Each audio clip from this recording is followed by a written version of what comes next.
Shalom Sobat Samas. Samas hari ini mengambil tema pengharapan di musim kehidupan.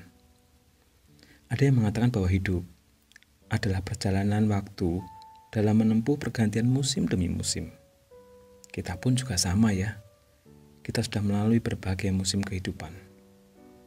Sobat Samas, lebih dari 2 tahun ini kita memasuki sebuah musim kehidupan yang menurut saya unik sekali. Kenapa? Karena tantangan yang datang di musim pandemi itu bisa bersamaan dan begitu luar biasa. Dari sisi pekerjaan, kesehatan, relasi dengan teman atau saudara, keuangan, bahkan ada duka cita. Saudara terkasih, apa jawaban Anda kalau diberi pertanyaan melalui masa pandemi ini?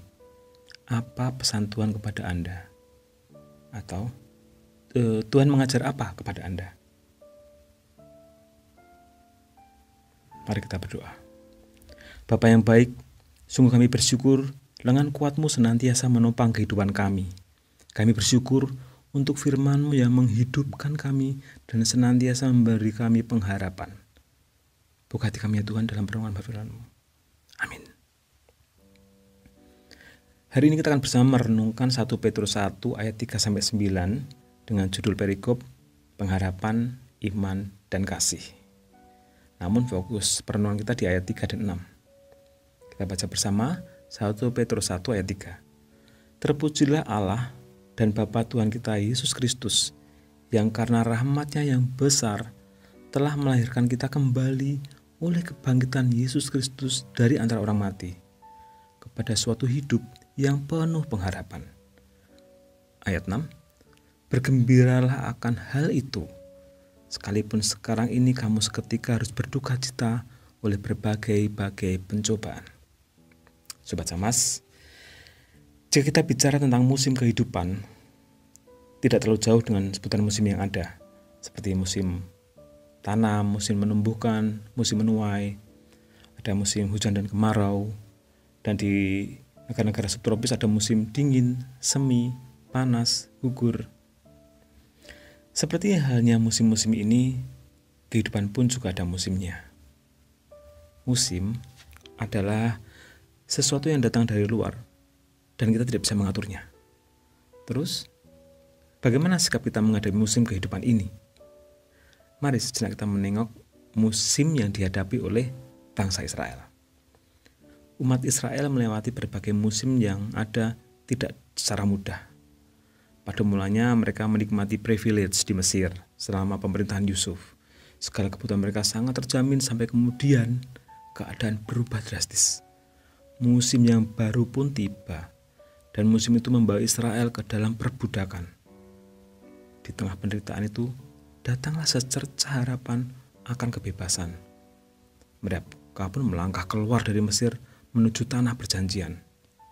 Namun ternyata untuk menuju ke sana mereka harus mengalami musim padang gurun dalam kurun waktu yang tidak sebentar, yaitu 40 tahun. Dan ketika tanah perjanjian telah terpampang di depan mata, tidak serta-merta mereka tinggal dengan nyaman di sana. Mereka harus merebutnya melalui peperangan demi peperangan. Semua musim yang harus mereka jalani itu sangat panjang dan membutuhkan pengorbanan. Tapi mari kita lihat bersama, Tuhan selalu ada di dalam setiap musim itu. Alkitab telah mencatat sebuah bukti penyertaan Tuhan atas umat pilihannya.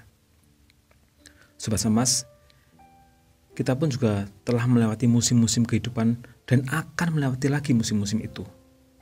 Pandemi yang lalu menjadi musim yang ekstrim bagi kita. Mulai pertengahan 2020, banyak usaha yang turun. Walaupun tidak semua ya, karena ada juga yang justru berkembang seperti IT, provider internet, vitamin, dan beberapa lagi. Tapi sebagian besar mengalami penurunan. Menurut Anda, apakah Allah serampangan membiarkan semuanya ini terjadi? Pertanyaan kedua, tahun depan, seandainya saja Tuhan izinkan ada musim ekstrim seperti pandemi, resesi ekonomi misalnya, bagaimana Anda akan bersikap? Saudara yang terkasih dalam Tuhan Yesus, jelas Allah tidak serampangan. Allah memiliki ketepatan yang luar biasa. Musim pandemi itu begitu dahsyat. tapi kita masih bisa bertahan sampai hari ini. Seperti halnya penyertaan Tuhan atas umat Israel, Tuhan senantiasa ada di setiap musim kehidupan kita. Kalau kita tengok ke belakang dan mengingat kasih pemeliharaan Tuhan, banyak sekali monumen, bukti-bukti pemeliharaan Tuhan. Jika sejauh ini Tuhan memelihara kita, pasti di depan Tuhan juga akan melihara kita. Saudaraku, pandemi mengajar kita untuk beriman dan berpengharapan hanya di dalam Tuhan. Dan menariknya, sifat pengharapan itu seperti sauh atau jangkar. Ibrani 6 ayat 19 mengatakan, pengharapan itu adalah sauh yang kuat dan aman bagi jiwa kita, yang telah dilabuhkan sampai di belakang tabir. Jika kita tak punya pengharapan, jiwa kita akan terombang-ambing oleh gelombang dan angin, dan bisa-bisa sampai kita berputus asa. Namun, jika kita berpengharapan di dalam Tuhan, kita pasti menjalani dengan sebuah keyakinan bahwa penantian indah yang bakal kita terima di kemudian hari, sebesar apapun gelombang itu. Dalam firman hari ini, Tuhan menganugerahkan pengharapan bagi kita semua. Pengharapan yang tidak hanya terbatas di kehidupan dunia ini, namun pengharapan akan hidup kekal indah. Itulah yang menjadi ucapan syukur kita, sekaligus kekuatan dan sukacita dalam kita menapaki langkah-langkah ke depan, apapun musim kehidupan yang sedang dan akan kita hadapi. Saudara terkasih, jangan pernah kita meletakkan pengharapan pada manusia. Jangan. Namun hanya kepada Allah saja. Karenanya Sang Khaliklah yang berjanji dan setia. Untuk menutup sama hari ini, mari kita imani janji Tuhan dalam Yesaya 46 ayat 3-4. Begini bunyi firman Tuhan. Dengarkanlah aku, hai orang-orang yang kudukung sejak dari kandungan, hai orang-orang yang kujunjung sejak dari rahim. Sampai masa tuamu, aku tetap dia. Dan sampai masa putih rambutmu, aku menggendong kamu. Aku melakukannya dan mau menanggung kamu terus. Aku mau memikul kamu dan menyelamatkan kamu. Mari kita berdoa.